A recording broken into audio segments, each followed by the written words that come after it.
लिखण लेखो नाको वहमल वधी वण कयो दुखन कढादार दुआ कयो दोस्त वते हमल चवे कार साजन तूं सवार साहस सी सदको कया धार हुन खाते ओ ज़मानो थियो धार हुन खाते ओ ज़मानो थियो पर न पोइ बि पुराणो फसानो थियो धार हुन खाते ओ ज़मानो थियो धार हुन खाते ओ ज़मानो पर न पोइ बि पुराणो फसानो थियो धार हुन खाते ओ ज़मानो थियो धार हुन खाते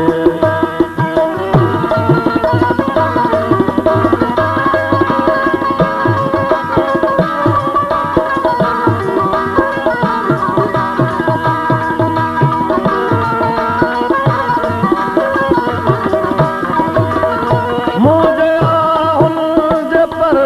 वाज़ जो काफ़िलो मुंहिंजे आहुल जे पर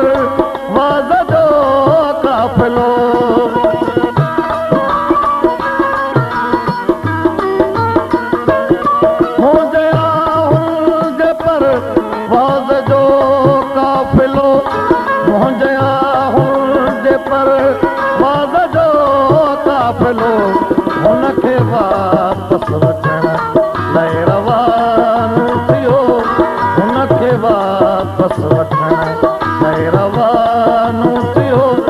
पर न पोइ बि पुराणो फसानो थियो धार हुन खाते ओ ज़मानो थियो धार हुन खाते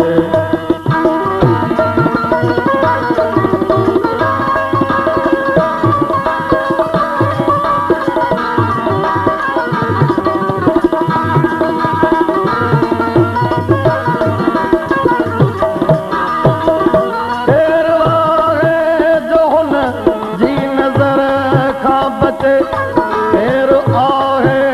जो हुन जी नज़र खां बचे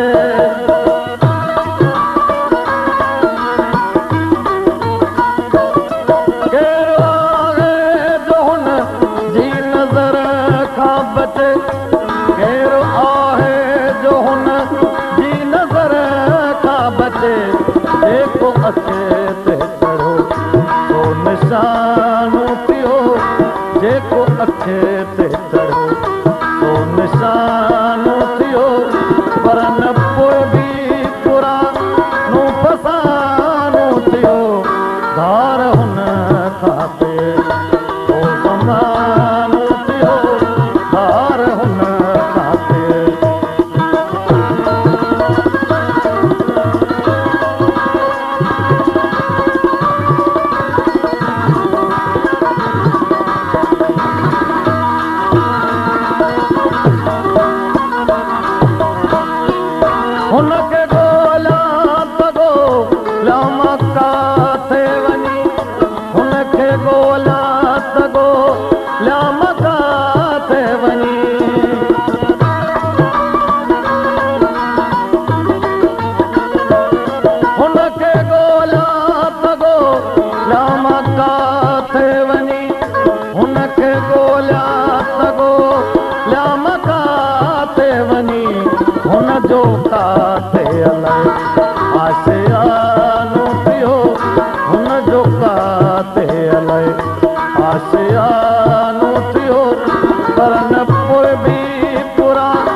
हल त मिसकीन खे अॼु पुछण था हलूं हल त मिसकीन खे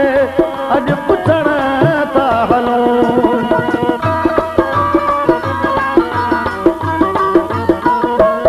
हल त मिसकीन खे अॼु पुछण था हलूं हल त मिसकीन खे अॼु पुछण था हलूं इश्क तुंहिंजे मिया जो दीवानो थियो इश्क तुंहिंजे मिया जो दीवानो थियो पर न पोइ बि पुरानो फसानो थियो धार हुन खाते पोइ ज़मानो थियो धार हुन खाते पोइ ज़मानो थियो पर न पोइ बि पुरानो फसानो थियो धार हुन खाते पोइ ज़मानो थियो